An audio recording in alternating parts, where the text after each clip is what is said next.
be awakened to the truth of who TB Joshua was. So guys, welcome back. I believe most of you have seen all the videos circulating about TB Joshua. So this documentary was made by BBC Africa. So sit back guys. So I will urge you to listen to this carefully, yes, with an open mind.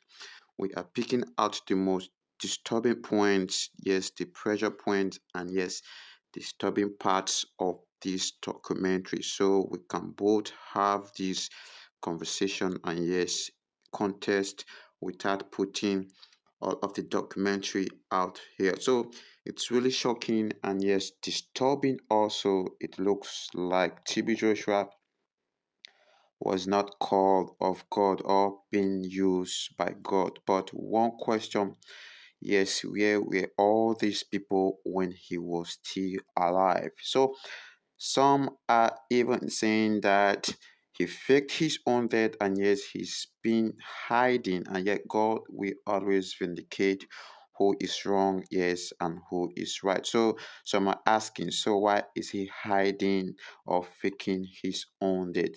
If it is true of the crime and yes, the bad things labeled of him, that's enough reason, yes, to hide. God knows best, guys. He was like a god to me. When you talk of loyalty, I gave him all. I loved him so much. My relatives, my siblings, my father, my mother, everybody meant nothing to me.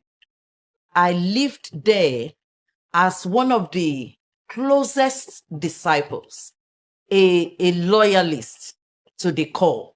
I was very close to him. I was just like the number 2 in the Synagogue Church of All Nations. There are certain things he told me personally that I know many of the disciples never knew. He knows exactly what he wanted to achieve. He had special interest in the Oyibo, the whites. I'm not surprised that God is using a black man. Never ever have I seen the power of God manifest like it's here. The greatest thing that pumped Synagogue Church was when the foreigners started coming. This was strategic and it was planned. He used the white people to market his brand. Having white man or white woman around is like you have achieved. He just say, look at these people. They don't know where they are. Each one that goes home tries to contact his brothers, contact his friend in the US, contact those in the UK. What do you have to say? I never experienced anything like that before, but I will bring all of this back to my country. I will tell people. Things started changing fast, started moving on a fast lane. He knew there would be explosion. You see long queues, hundreds of people. Visitors are coming, whites are coming. It's something huge. Those who came from UK for the first time, he paid their tickets. Those who came from America, he paid. Every part of the world, he was paying. For TB Joshua, it was a game and a trap that he sets for the white people. Emmanuel! He called me, Sagomo, I need to make these white people my disciple. When I first got to Lagos Airport, we told them that we were going to the Synagogue Church of All Nations. Oh, go through. It was like a free pass entry to anything. They're just like, oh, go through. Of course. Oh, yeah, you're here. Yes, off you go. Right from the moment that I landed, I just got super emotional. I'd made a pact with God. I want to know the God of the Gospels. I want to see those miracles. And if I can't see them and they're not real, I'm out of here. The whites, they didn't come to become disciples. It's when they got to the synagogue church, that's when the manipulation starts. Some intelligent disciples are being sent to stalk on the whites. It's not everybody that we approach. We look at you, when we see the way you fall into what is happening in the synagogue church, we'll come after you. They don't know we are picking them. But myself and TB Joshua, we know what we were doing. He loves young ones, right? He loves young ones. teenagers? We don't go for the old people. The young ones, they are very vulnerable. And they are the easy people to manipulate, especially unmarried people. Especially unmarried young people. I was 17 years old. I got my A-level results while I was in Nigeria, but I couldn't care less about them. I wanted to be like Jesus. I wanted to be like TB Joshua. I wish I could have that connection with God. I wanted to be like him. He said, tell them that they should be missionary for the synagogue. You stay here 3 months, you become like TB Joshua. Let me tell you, he's going to open branches in UK, in America, and everywhere. He's not going to send us to go there. You are the person that you go there. Make them begin to crave to be disciples. Begin to surrender their lives to Joshua. When Rachel came, Rachel was behaving like a boy, walking like a boy. He said, that girl, why don't you ask her to stay here? And she was happy. Ursula recruited me. My bags were pulled out of the truck. My friend was put on the plane. My parents collected her at Heathrow. She was basically crying like, Ray's not coming back. She's like stayed there. A Nigerian sister came to me and said, TB Joshua wants to meet you. There was an urgency there. No, you have to come now. You have to come now. So guys, continue watching. These are people that have experience with him. A lot of people are condemning him and some are in shock. Most are even saying this is being scripted or paid actors coming out to talk.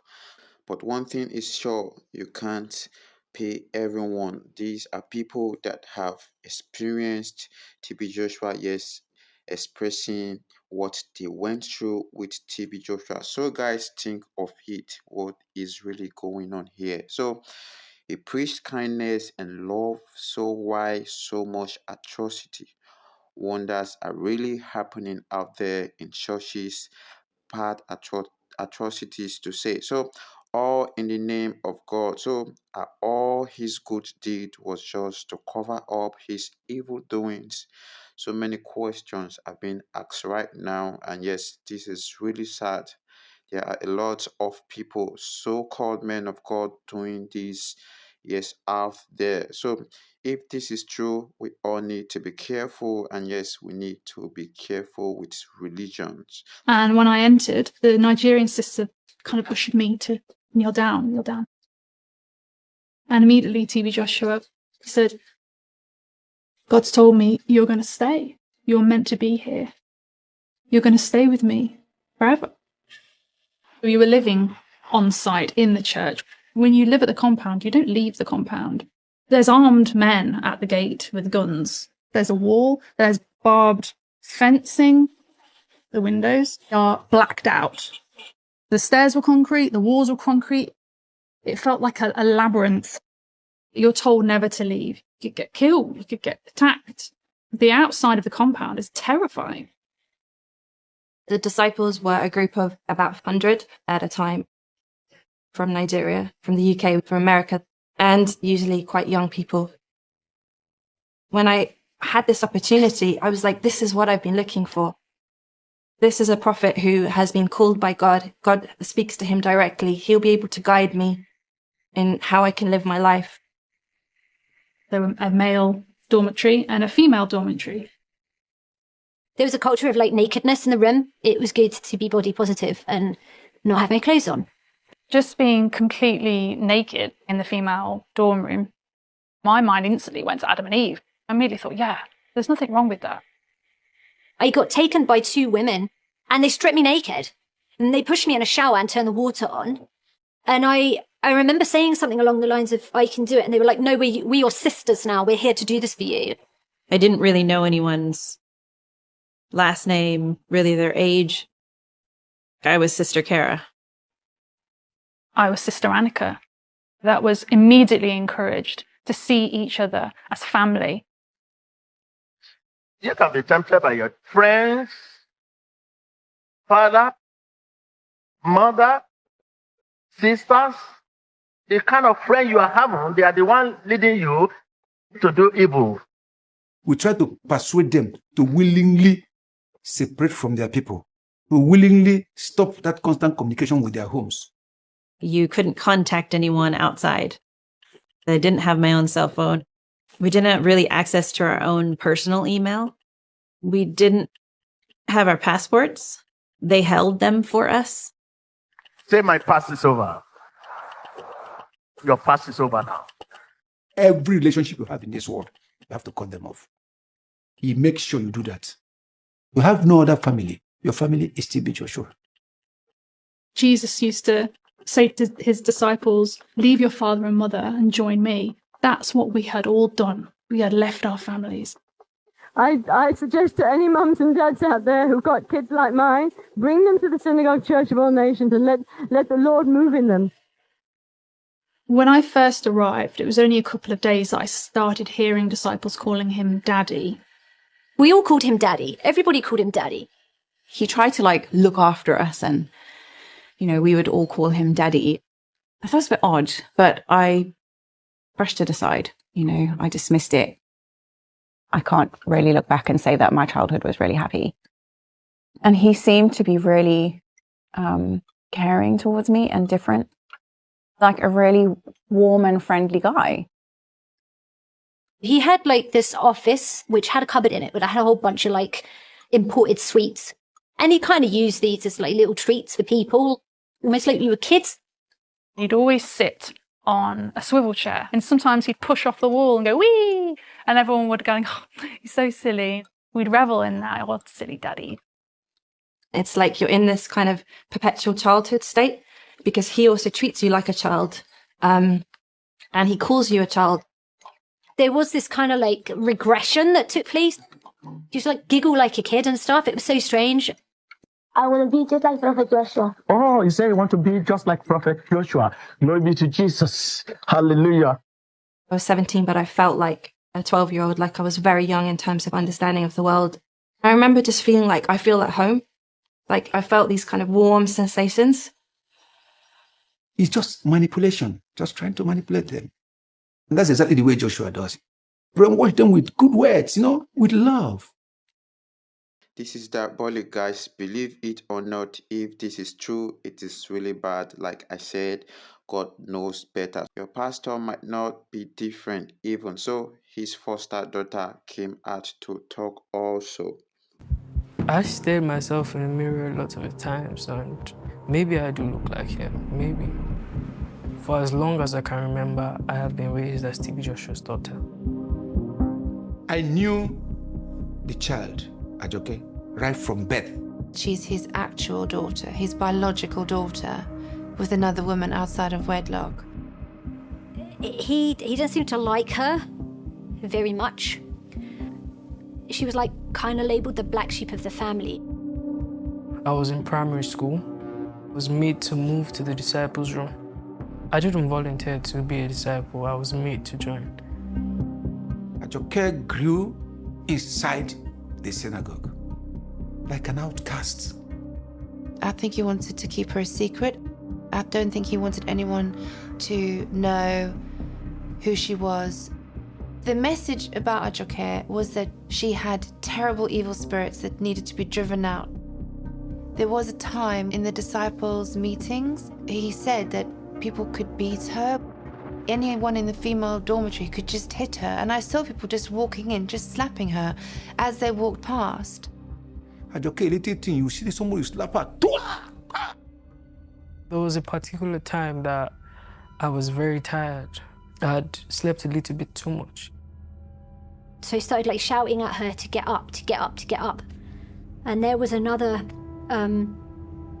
disciple there who basically took her to the shower and whipped her with an electrical cord and then turned the hot water on. Put my head right on the hot water. I was screaming at the top of my voice, and he just let the water run on my head for a very long time.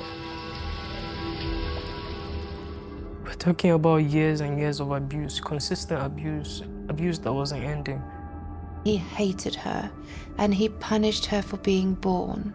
Her existence was probably the biggest threat to his reputation. I couldn't even have an identity. that kind of pain cannot be put into words. I felt like, you know what, maybe I really don't deserve to be alive. What's her fault? What has that girl done? It pains me. She was still very young that time. Can you imagine how heartless we were? The best thing here I believe we all can do for ourselves is believe in God alone.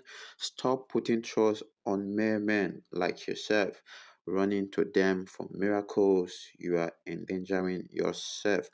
All these people were his former disciples, as they claim, and yes, they are coming out to say all his and his miracles, everything he has been doing, were staged. The miracles he did, the whole thing is stage managed and faked. It's faked. You are healed. I supervise everything for years. I know everything that happens. Come out if you're suffering from cancer of any part of the body, body poison of any It's part a of the body. complicated system. We have the emergency section. Here is the emergency section of the Synagogue, Church of All Nations. They are being trained by medical doctors. Any cancerous situation, they send them away. Then, people that had ordinary wounds that can heal will bring them in to present as cancer. By his wounds, she is healed. Those people are being fed medication. They give them drugs to get, speedy recovery. What you just see is the before and the finality. I know because I was Synagogue chief video editor. You think that thing just happened the same day. Some of them took span of 1 year, 6 months. And with all this happening, a video, yes, of 2019 is surfacing again of one lady, yes, in the documentary saying TB Joshua trapped her in the synagogue church for 14 years. Yes, she even wrote a book on how she was bullied and all this she said. Before I brought out my camera, you said something about yourself. Yes. Can you say it again? Yes, I said I was also sexually molested by TB Joshua. Okay. I was trapped in the synagogue for 14 years of my life. I spent my youth in the synagogue until God set me free. If not for God, I would not be here today. Okay. And I've documented it in a book form. Okay. Not the time to dress up. This is the time to address. Yes, and I'm also talking on behalf of other young girls that are still in captivity of TB Joshua. 8 years old, 14 years old, 11 years old. Yes, I'm saying it. 11 years old are still there because they have money, because they have fame, because they have connection. They can put people down. If you all can remember the collapsed building of the church in 2014, killing 116 persons, and yes, how he intimidated their families, the families of the dead ones, just to cover up their dead bodies. All these were just too much to say, guys. So they say he bought the whole system. Wow, just wow. So just too much to put out. So with all these, I would say is fake for me, and yes, very terrible atrocities. Why disgrace God like this? Now some news coming out of Nigeria in the last hour. One of the worst disasters on the African continent in recent memory. 116 people, including 85 South Africans, were killed. On television, they were showing us that the building had been bombed. And they were showing us this aircraft. We would give family cash. Basically, we were silencing them. The families were lied to. The aeroplane story is just pure lie. The building collapse is a good example of everyday life under TB Joshua. It's just a series of cover-up. These foreign visitors would come from all across the world. He would send people and say, go and see what they charge at a 5-star hotel in America. Like, I'm worth that. Like, they can't come here and expect God to give them something for nothing. The guest house was a huge business industry. People were also desperate for healing. They would pay this ridiculous amount. That day I was working in the office. He sent me to go and call someone. I kind of went into the church auditorium and I just felt like this dust in the air. I was close to his office. One of the disciples, he ran inside and he started saying, the building came down. The building came down. I remember running towards there and it's just complete chaos.